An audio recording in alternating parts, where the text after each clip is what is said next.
राम को जो है दशरथ को अपने बेटे से दाह संस्कार करने का सौभाग्य नहीं प्राप्त हुआ। जब राम जी का दशरथ जी का प्राणांत हुआ, राम राम कही राम राम कही राम तनु परिहरि रघुवर विराग और राव गयो सुधाम। तो राम जी कहाँ थे? तो जंगल में थे। तो राम जो है कह रहे हैं, लेकिन भगवान ने अपने पिता का भी अंत्येष्टि नहीं कर पाए। लेकिन भाव जगत में जटायु ने भगवान को अपना पुत्र माना था, और भगवान जो है पुत्र भाव जगत में पुत्र के रूप में स्वीकार किया था। और भगवान जटायु का दाह संस्कार करते हैं, जबकि सनातन धर्म में किसी भी पशु पक्षी का दाह संस्कार नहीं लिखा गया है। कहीं लिखा गया है? बताओ। आज भी नहीं होता है। लेकिन वाल्मीकि का लिखते हैं, भगवान कहते हैं लक्ष्मण से, क्या कहते हैं राम जी? सौमित्रे हर काष्ठानि निर्मिष्यामि पावकम वृद्धराजम दीक्षामि मत करते निधनम गता। हे सुमित्रानंदन लक्ष्मण, जंगल में जाओ और लकड़ियों को चुनकर ले आओ। सौमित्रे हर काष्ठानि निर्मिष्यामि पावकम। तो कहा क्या करोगे? कहा ये पूछने का अधिकार तुम्हारे पास नहीं है। हे सुमित्रानंदन, तुमको तुम्हारी माँ की सौगंध है, जो मैं करने जा रहा हूँ वो तुम पूछो नहीं, जो कहता हूँ करो। सौमित्रे हर काष्ठानि निर्मिष्यामि पावकम, पावक का निर्माण करो। करोगे क्या? कहा वृद्धराजम दीक्षामि, मैं वृद्धराज की दीक्षा करूंगा, दाह संस्कार करूंगा। कहा क्यों? कहा मत करते निधनम गता, इन्होंने मेरे लिए प्राण छोड़े हैं। मेरे आचार्य जी कहते हैं मेरे लिए प्राण छोड़े हैं। रामो विग्रहवान धर्मा, इन्होंने धर्म के लिए प्राण छोड़े हैं, इसलिए इनका मैं दाह संस्कार करूंगा। तो भाव जगत में जो है यदि भगवान को हम स्वीकार कर लेते हैं तो भगवान जो है भाव जगत में उसकी सदैव रक्षा करते हैं। इस प्रकार से जो है भगवान जो है अपने भक्तों की रक्षा करते हैं।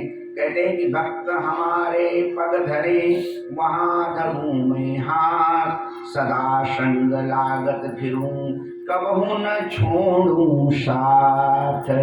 अगर भक्त भाव से कोई मेरे को स्वीकार कर लेता है तो आपके जहाँ पैर पड़ेंगे वहाँ भगवान क्या कहते हैं कि मैं हाथ रख देता हूँ। भक्त हमारे पग पड़े धरे वहाँ धरूं हाथ, सदा संग लागत फिरूं कबहू न छोड़ूं साथ। भगवान कहते हैं कि मैं अपने भक्त को कभी परित्याग नहीं कर सकता हूँ। कहते नहीं कहते? मैं सदैव अपने भक्त के साथ रहता हूँ। एक क्षण भी आप परमात्मा से विलग नहीं हो सकते हो। हम जो है, क्योंकि भगवान क्या है? कहा वो जर्रे जर्रे में व्याप्त है। हम एकांत में भी रहते हैं तो हमको अनुभव क्या करना चाहिए कि मेरा भगवान मेरे साथ में है। जब आप इस प्रकार का अनुभव करने लगोगे कि मेरे ठाकुर जी मेरे साथ में है, तो आपसे अपराध भी कम होंगे। तो आदमी क्या सोचता है, यहाँ कौन देख रहा है हमको? यहाँ कोई हमको देख नहीं रहा है। यहाँ तो हम कोई भी गलती करेंगे तो हमारी गलती छिप जाएगी। लेकिन जब आपके अंदर ये भाव आएगा कि नहीं, मेरे भगवान मेरे साथ है, मेरा गार्जियन मेरे साथ में है, तो आपसे अपराध कम होंगे और आप धीरे धीरे आपको अपराध करने से डर लगने लगेगा। इसलिए भगवान की सत्ता को, भगवान के संबंध को सदैव जो है अपने साथ रखो। इस प्रकार से गोपियों ने क्या किया? भगवान ने एक बार मुरली बजाई, तो भगवान जब मुरली बजाते थे तो गोपियां दौड़ करके भगवान के पास आती थी, जो भगवान से संबंध था। तो भगवान ने क्या किया कि एक बार जो है बहुत अच्छी मुरली बजाई, और जैसे भगवान ने मुरली बजाई तो वैसे सारी की सारियां जो गोपियां थीं वो जो है भगवान को अपने घर बार को छोड़ करके चली आई। श्याम तो भगवान के पास आई, स्वागतम ते महाभागा आश्वताम करवाह किम यन्नोदाद दीक्षा प्राप्तम उपपान्य में दे प्रभु। सारी गोपियां अपने घर को सब कुछ कारोबार को छोड़ करके भगवान के पास आ गई। जब सारी गोपियां भगवान के पास आई तो भगवान ने कहा, देवी इस समय तुम मेरे पास क्यों आ गई हो? आपको ऐसा नहीं करना चाहिए, क्योंकि अगर तुमने ऐसा किया है तो ये तुमने ठीक नहीं किया है। ये बताओ, तुम अपने पति को, अपने बेटे को, अपने परिवार को छोड़ करके मध्य रात्रि को यहाँ चली आई घनघोर जंगल में, ऐसा नहीं करना चाहिए। भगवान ने वहां पर गोपियों की बड़ी शिक्षा दी। कहा, ये बताओ कि कोई पतिव्रता स्त्री अगर अपने घर को छोड़ के आती है तो ये ठीक है कि गलत है? गोपियां कुछ नहीं बोली। भगवान ने कहा, मान लो कोई पतिव्रता स्त्री है और उसका पति उसके पास में उसकी गोद में सो जाए और उसी समय उसका छोटा सा बच्चा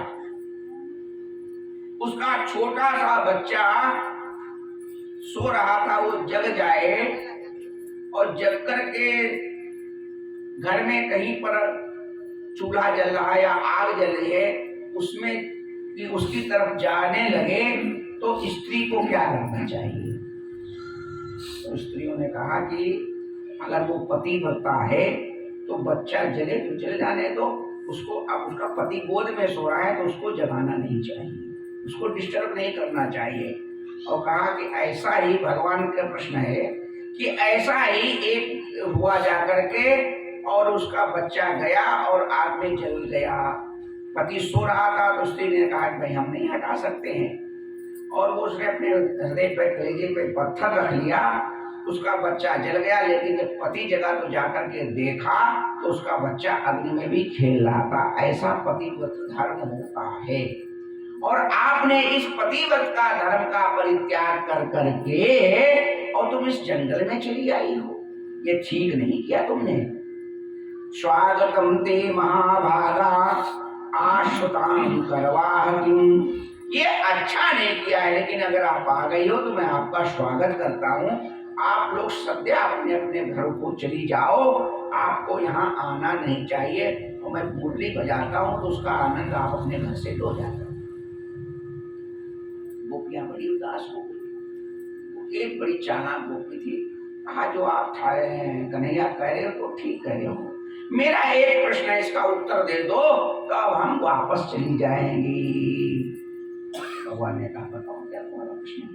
कहा, मान लो कोई स्त्री है और बड़ी पतिव्रता स्त्री है, वो, उसका पति जो है सेना में नौकरी करता है या विदेश गया है, लेकिन वो अपने पति को बिना भोजन कराए, बिना कुछ खिलाए, बिना कुछ पिलाए, वो खुद कुछ खाना नहीं चाहती, स्वयं कुछ नहीं खाना चाहती। तो ऐसे पति, ऐसी स्त्री को कैसे निर्वाह करेगी? पति तो नौकरी करने चला गया, विदेश चला गया या काम से चला गया। तो कहा कि भगवान ने कहा कि भाई उसको क्या करना चाहिए? तब उसका एक चित्र रख ले सामने, एक चित्र रख ले अपने पति को, और उसी पति को क्या करे कि नित्य जो है अपना ये मान ले कि मेरा पति प्रत्यक्ष विराजमान है, अपना नहा धो के उसका पूजा पाठ कर करके उसी का भोग लगा करके अपना खा ले, मर तो जाएगी नहीं, पति पता नहीं कब वापस आए। तो ऐसा भी एक नियम बन सकता है। तो कहा ठीक है, मान लो ये तुमने जो कहा ये हम रोज करना शुरू कर देते हैं। एक संवाद हो रहा है भगवान और गोपिकाओं का। गोपी ने कहा कि जो आप कह रहे हो कि मैं अपने पति की फोटो रखूं और फोटो रख करके मेरा पति बाहर गया है और उसके बाद में मैं नित्य उसका अर्चन करूं, पूजन करूं, मान लो एक दिन वही जो सती स्त्री है वो अपने पति का पूजन कर रही, अर्चन कर रही है, संयोग से जो है, पहले टेलीफोन तो चलते नहीं थे कि पति को पता रहे कि कहाँ पहुंचे, लखनऊ पहुंचे हैं, गोंडा पहुंचे हैं, बस्ती पहुंचे हैं, अच्छी स्टेशन पे उतर गए हो, अरे स्टेशन में ऑटो में बैठ गए हैं। अब तो हर क्षण पता रहता है, तो पहले तो इसे पता नहीं रहता था कि भाई व्यक्ति कब आएगा कब जाएगा। पहले जो अतिथि शब्द था, अतिथि शब्द नहीं है, कहते थे कोई अचानक घर में आ जाते हैं तो उसको रोटी खिलाओ, हाँ, उसको अतिथि कहा जाता है। अतिथि का मतलब ही होता था ना ज्ञायते तिथि असौ सा अतिथि, जिसके आने की तिथि ना पता हो वही अतिथि होता था। अब तो अतिथि भी कोई नहीं रह गया, अब तो साहब के संबंधी और रिश्तेदार रह गए, अतिथि नहीं रह गया। जो अचानक आ जाए वो अतिथि है। तो एक टेलीफोन ने तो भी खत्म कर दिया। तो राम जी क्या हुआ या करके मैं क्या बता रहा था, और गोपिकाएं कहते हैं कि मान लो उसका पति अचानक उसके घर में आ जाए और वो स्त्री क्या करे, नहा धो करके, जो फोटो वाले पति हैं उनका वो पूजन कर रही है, अर्चन कर रही है, उनकी धूप कर रही है, दीप कर रही है, आरती कर रही है और उनको भोग लगा रही है। उसी समय पूजा करते समय उसका जो ओरिजिनल पति है, जो विदेश गया था, सेना में गया था, वो आ जाए और दरवाजा खटखटाए, पप्पू की अम्मा दरवाजा खोलो। तो बताओ उस समय जो है पप्पू मतलब किसी का बेटे का नाम तो आप नहीं मान लेते, ऐसा मतलब ऐसे कॉमन मान लेते हैं, हे रामदास की अम्मा ऐसे मान लो है।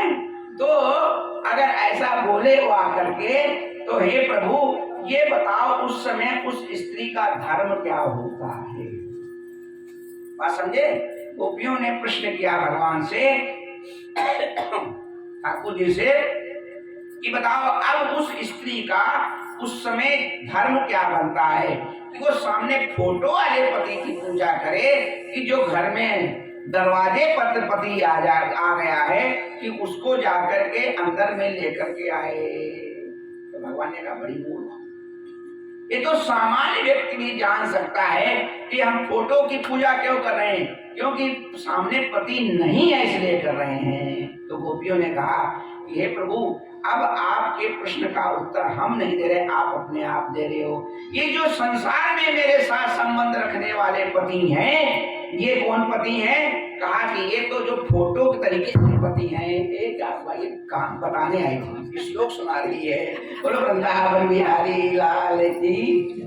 ये भी जो है भगवान की कथा श्रवण करा रही है, कोई बात नहीं, इसका अपना काम है, जाने तो उसकी चक्कर ना पड़ो, काटेगी नहीं काटेगी तो कोई बात नहीं। बोलो वृंदावन बिहारी लाल की।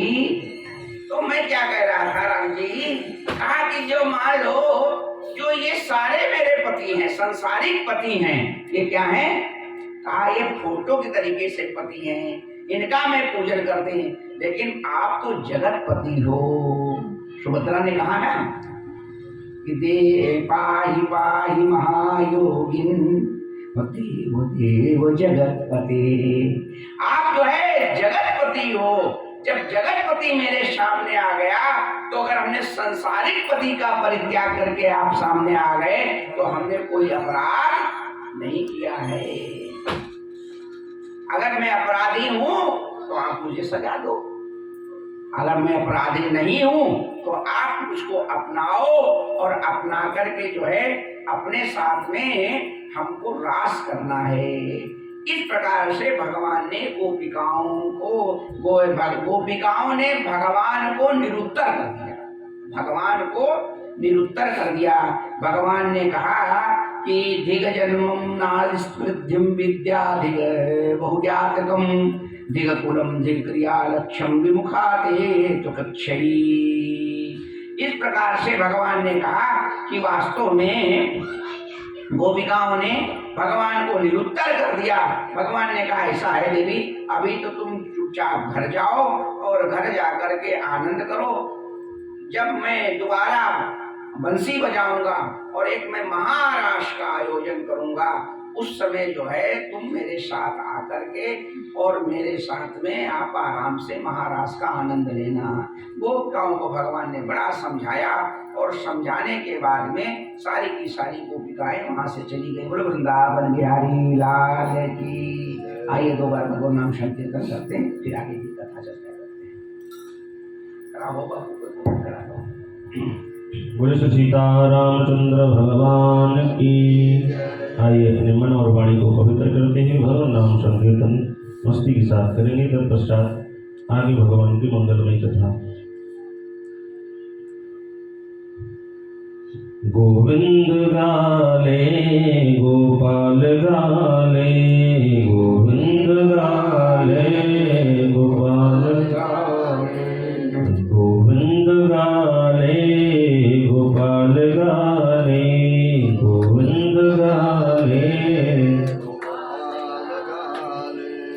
अपने जीवन की नैया पार लगा ले, पार लगा ले, गोविंद गाले, गोपाल गाले, गोविंद गाले, गोपाल गाले।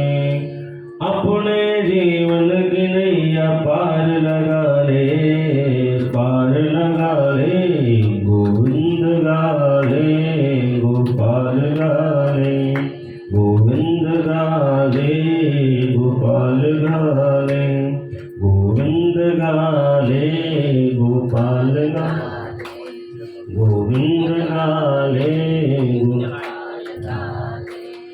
संग में न जाएंगे महले अटाले, महले अटाले, संग में न जाएंगे महले अटाले। हाँ मरने से पहले एक बार गाले, एक बार गाले, गोविंद गाले, गोपाल गाले, गोविंद गाले, गोपाल गाले। अपने जीवन की नैया पार लगा ले, पार लगा ले, गोविंद गाले, गोपाल गाले, गोविंद गाले, गोपाल गाले, गोविंद गाले, गोपाल गाले। गोविंद भगवान की जय। ये जो गोविंद नाम है भगवान का, ये बड़ा मंगलमय नाम है। अगर कोई गोविंद गोविंद कहता है तो एक मैं बहुत बचपन में एक श्लोक मैंने पढ़ा था, गोकोटि दानम गणेश काशी प्रयाग गंगा सप्तभाषा। अगर कहते हैं कि आप काशी में बहुत समय तक रहो, कोटों गौओं का दान करो, लेकिन गोविंद नामना न समम न तुल्यम।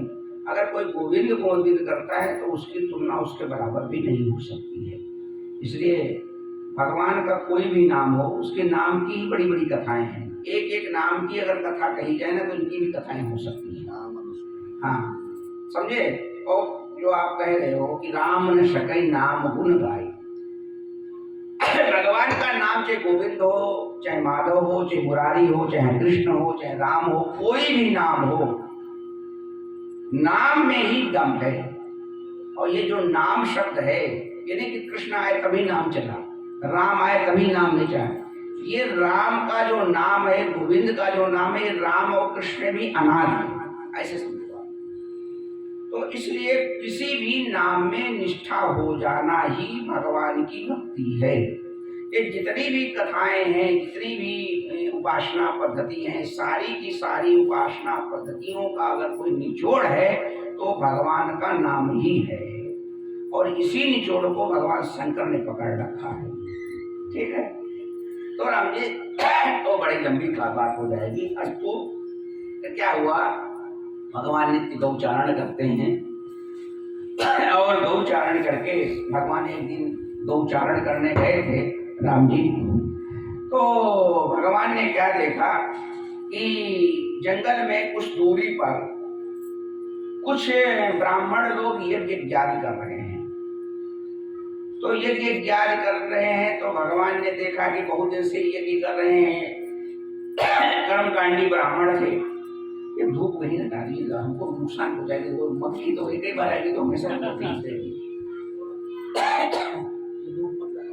इधर लगा दो, थोड़ा दूरी लगा दो। तो राम जी आजकल क्या धूप भी जो बनती है ना, उसमें भी केमिकल होता है और गला वैसे खराब है तो उसमें और नुकसान करेगी। राम जी तो मैं क्या बता रहा था, भगवान ने अपने ग्वाल बालों से कहा, अपने मित्रों से कहा कि जो ब्राह्मण लोग यज्ञ इत्यादि कर रहे हैं, इनके पास जाओ और कुछ खाने पीने के लिए पदार्थ लेकर के आओ। तो ये लोग गए तो ब्राह्मणों ने कहा कि ऐसा है कि भी तो हम यज्ञ कर रहे हैं, जाति के जो कर्मकांडी ब्राह्मण होता है, कर्मकांडी माने जो पूजा पाठ कर्म का, तो उसके अंदर टेक्साल बहुत होता है। टेक्साल समझ गए, ये न छो, ये ना करो, ऐसा न करो, वैसा ना करो, तो टेक्साली होता है बहुत ज्यादा। ये अरे तूने घंटी छू दी, तूने जूठे जूठे पानी छू दिया, ऐसा होता नहीं होता है। तो कहा कि उन्होंने कहा कि भाई ऐसा है कि अब ऐसा नहीं हो सकता है। तो भगवान क्या है, भगवान को ग्वाल बाल दौड़ करके आए और उन्होंने मना कर दिया। तो भगवान ने कहा कि ऐसा है कि तुमको उनके पास ना जाकर के माताओं के पास जाना था। जब माताओं के पास गए तो माताओं ने भगवान को खाने पीने को सारी चीजों को उन्होंने दे दिया। तो वही कहते हैं राम जी, दिग जन्मम नारिष्टम वृद्धाम विद्याम दिग बहुगनम। ब्राह्मणों को बड़ी ग्लानि हुई, पंडित में बड़ा भारी क्लेश हुआ कि हाय मेरे पास में भगवान ने अपने ग्वाल बालों को भेजा था, हमारा पूजा पाठ करना सब व्यर्थ हो गया और हम भगवान को कुछ भी नहीं दे पाए, मेरी स्त्रियों ने उसका लाभ प्राप्त कर दिया। धीर कुलम धीर क्रिया लक्ष्यम विमुखा चेत अधोक्षरे। कहते हैं कि वह क्रिया व्यर्थ है जो भगवान के विमुख कर दे। ऐसा क्रिया कर्म कांड भी व्यर्थ है जो हमको भगवान से विमुख कर दे। ऐसा जन्म भी, ऐसी विद्या भी, ऐसा ज्ञान भी। धिक जन्म नारिष्ट वृद्धिम विद्या अधिक बहुज्ञातम। बहुत जानकारी रख करके भी क्या हो करोगे, अगर वो जानकारी आपको भगवान से दूर कर दे तो ऐसी जानकारी रखना भी व्यर्थ है। दिगर कुलम, बहुत लोगों को कुल का बड़ा भान होता है कि मैं बड़ा कुली है तो मैं क्यों मंदिर में जाऊं, वो फलाने जाति के व्यक्ति ने मंदिर बनवा दिया, मैं उच्च जाति का हूँ, ऐसा लोग भाव नहीं करते, इसलिए उस मंदिर में हम दर्शन करने नहीं जाएंगे, ऐसा भाव रखते ना। ये तो आजकल तो मंदिर भी जाति पर हो गया, ये फलानी जाति का मंदिर है, ये दिमागी जाति का मंदिर है, तो उसी की शिक्षा देते हैं। धिक कुलम, ऐसा कुल भी व्यर्थ है। धिक क्रिया, ऐसी क्रिया भी व्यर्थ है।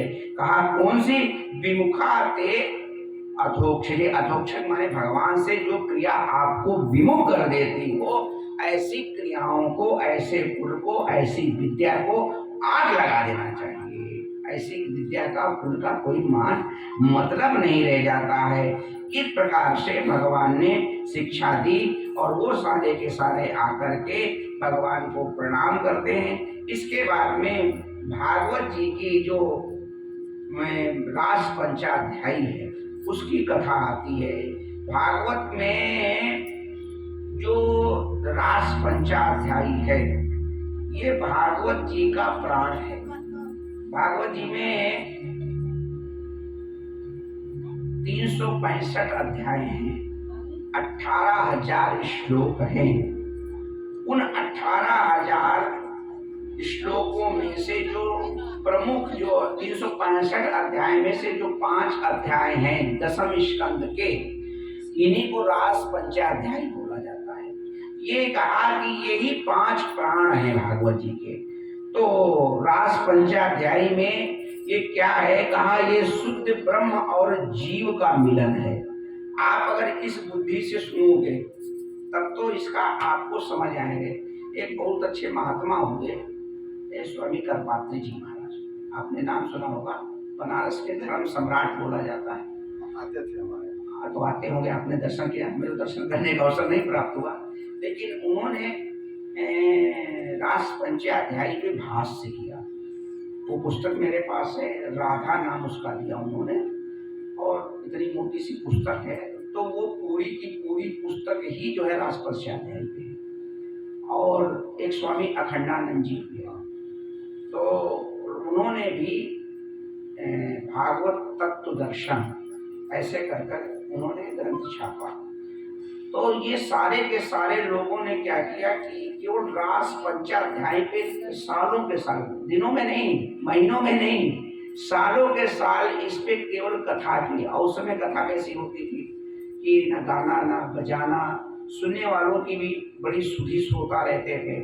अस्तु, तो ये जो भगवान रे भागवत के जो रास पंचाध्याय की रासलीला की जो कथा है, ये विशुद्ध रूप से जो है जीव और ब्रह्म की कथा है।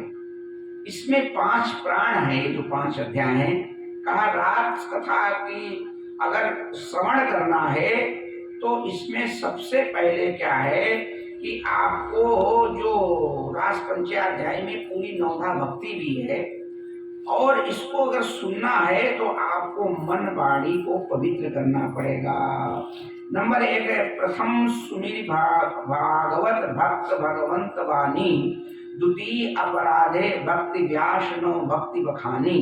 कहा कि जो है आपको यदि शरीर का भान रहेगा तो आप रास की कथा नहीं समझ में आएगी। यानी कि देह का भान आपको समाप्त करना पड़े, देह का अभिमान समाप्त करना पड़ेगा, मन में विरक्ति लानी पड़ेगी। और राम जी कहा कि हमको जो है यह जीवन को नवधा भक्ति के अनुसार बनाना पड़ेगा।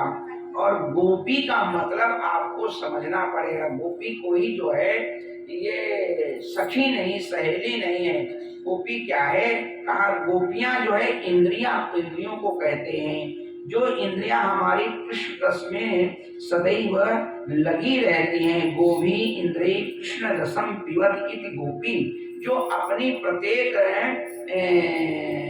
इंद्रिय से भगवान कृष्ण का रस का पान करे वह गोपी है। इसी हमको अपनी बुद्धि की जो धरातल है वह बनाना पड़ेगा, तब आपको रास की बात समझ में आएगी। नहीं तो लोग रास की कथा सुन करके खुद ही परेशान हो जाते। हाय हाय भगवान कृष्ण ने कैसा किया, ऐसा नहीं करना चाहिए। और ये जो बौद्धिस्ट है ना, बेवकूफ टाइप के आदमी, वो दुनिया भर की जो है गाली गलौज करने लगते हैं कि कैसा भगवान है, कैसा करता है, वैसा करता है। आप सुनो ना उनको तो आपको घृणा हो जाएगी। तो हमको समझ में नहीं आता है कि भगवान इनको पैदा क्यों किया है। तो हम मान लेते हैं कि आज के जो है रावण, कुंभकर्ण, मारीच, सुबाहु, हिरण्याकश्यप जो है ना, ये जो बौद्धिस्ट में है ना, वही सब है। जब भगवान के समय प्रयत्न राक्षस तो हाँ, तो वही बात है। तो जितने भगवान की निंदा करने वाले हैं तो ये सब जो है आज की दुनिया के तत्व, जैसे उस समय के रावण, कुंभकर्ण, विभीषण जो राक्षस थे ना, वैसे ये सब पैदा हुई है। तो सनातन धर्म को नुकसान करने वाले ये भी जीव हैं जो बौद्धिस्ट हैं। राम रहीम है, दुनिया भर के निरंकारी पैदा हुए नहीं है। आपको देखो रोज अनेक प्रकार के लोग पैदा होते हैं।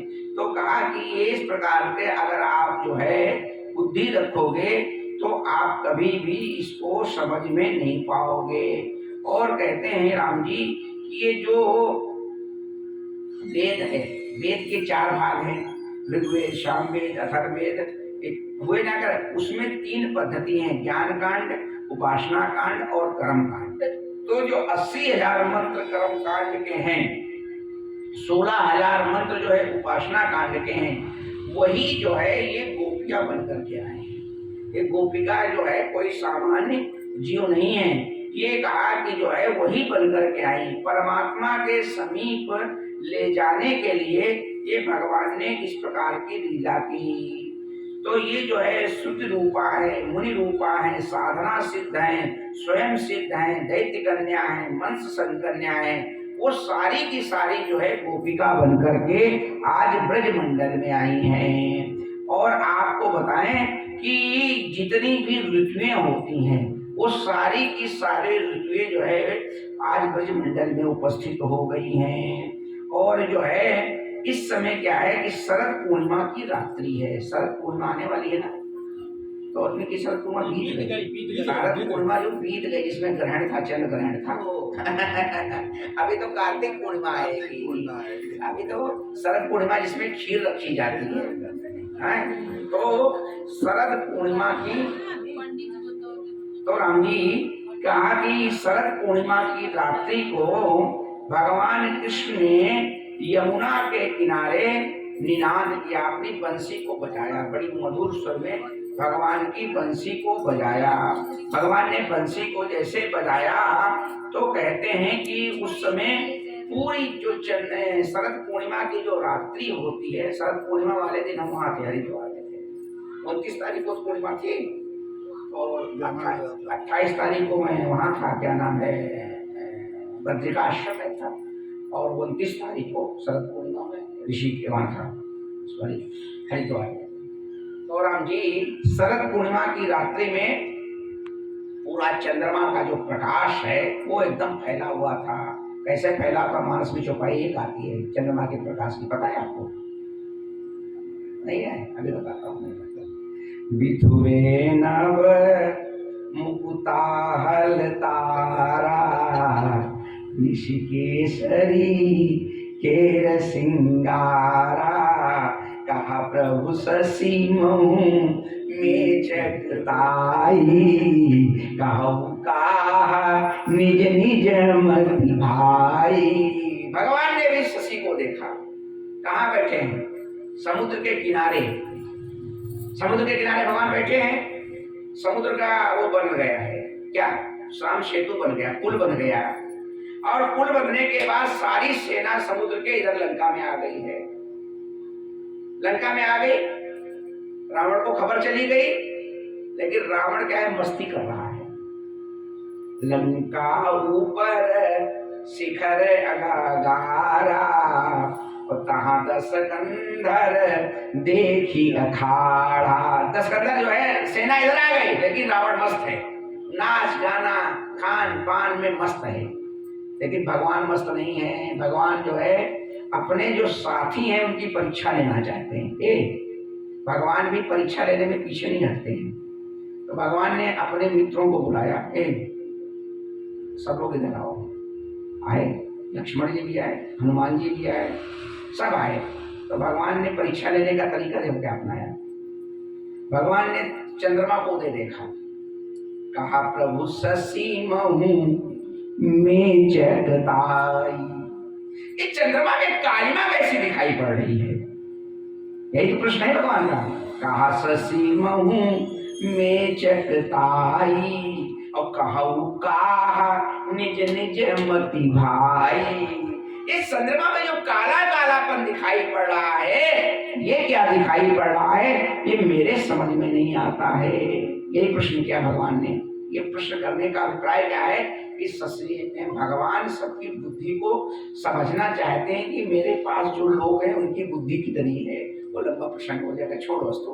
अगर तो राम जी, आज जो चंद्रमा, जब शरद पूर्णिमा का समय होता है, तो चंद्रमा भी पूरा एकदम क्या है कि एकदम प्रकाश में दिखाई पड़ा। और जब चंद्रमा का प्रकाश बहुत अच्छा होता है तो आपको टार्च की जरूरत नहीं पड़ती है। अगर आपकी आंखें सब ठीक है तो चंद्रमा के प्रकाश में सब कुछ दिखाई पड़ता है। कहते हैं भाई, हमने तो कभी नहीं देखा कि पहले के लोग चंद्रमा के प्रकाश में पढ़ लेते थे। ऐसा है ना, चंद्रमा के प्रकाश में लोग पढ़ लेते थे, इतना चंद्रमा का प्रकाश होता था। तो आज क्या है कि शरदो उत्फुल्ल मल्लिका, अब जो है शरद पूर्णिमा का जो चंद्रमा है वो जो है पूरा एकदम खिला हुआ है। और भगवान ने उसी समय, भगवान कृष्ण ने जो है बंसी बजाई। अब जब बंसी बजी भगवान की, तो 84 कोस ब्रज मंडल में रहने वाली जितनी गोपिकाएं हैं उनके अंदर जो है काम उत्तेजना उत्पन्न हो गई। मन उनका व्याकुल हो गया। निशंग गीतम अनंगवर्धनम ब्रज स्त्रिया कृष्ण गृहीत मानसा। अनंग माने होता है कामदेव। कामदेव का एक नाम क्या है? अनंग है। और कामदेव का एक नाम जो है मनोज भी है, पता है? कामदेव का एक नाम जो है मनोज है और दूसरा नाम उसका अनंग है। अब एक प्रश्न मेरा है कि कामदेव को मनोज क्यों कहते हैं और अनंग क्यों कहते हैं? भाई कामदेव को नाम क्या है? मनोज है और अनंग है। तो कामदेव को मनोज क्यों कहा जाता है, अनंग क्यों कहा जाता है? फिर दूसरा और एक प्रश्न है मेरा, मैं भी मजा लेने लगता हूँ आप लोगों से। दूसरा एक प्रश्न और है कि कामदेव ने भगवान शिव ने तो कामदेव को जला करके भस्म कर दिया, ठीक है? तो कामदेव को जब कामदेव भगवान शिव की तपस्या को भंग करने गया था, तब उसका नाम क्या था? क्योंकि तब उसका नाम मनोज था, और जब भगवान शिव ने जला के भस्म कर दिया तो उसका नाम अनंग हो गया। तो मनसा जायमाना, जो मन से उत्पन्न होता है उसका नाम मनोज है, जो अंग रहित है उसका नाम कामदेव है। दोनों ही का नाम कामदेव है, समझ गए? मनसा उत्पन्ना जायमाना इति मनोजा। जो मन से उत्पन्न होता है, दृष्टि से उत्पन्न होता है, उसका नाम जो है मनोज है। और जो अंग रहित है, भगवान शिव ने जला के तब शिवती सर नयन उघारा, जब जल के भस्म हो गया तो अब इसका नाम क्या हो गया? अनंग हो गया। और दोहा भी आता है वहां पर, हाँ दोहा है ना, आपको याद है? नहीं याद है? अरे हमको याद है, मैं सुना देता हूँ, चलो कोई बात नहीं। अस्तु अब तो देवी पति कर हुई है नाम अनंग, अब बिनु बरकु व्यापी सकल जगह, ऐसे ना। जब यदुवंश कृष्ण अवतारा हुई है दिनकर चरित उदारा, कृष्ण तब तुम्हारे पति का नाम कृष्ण तनय पति हुई है तुमरा, तो उसका नाम अनंग होगा। ये अंग रहित होकर के सभी को व्याप्त हो जाएगा। इस प्रकार से भगवान ने क्या किया?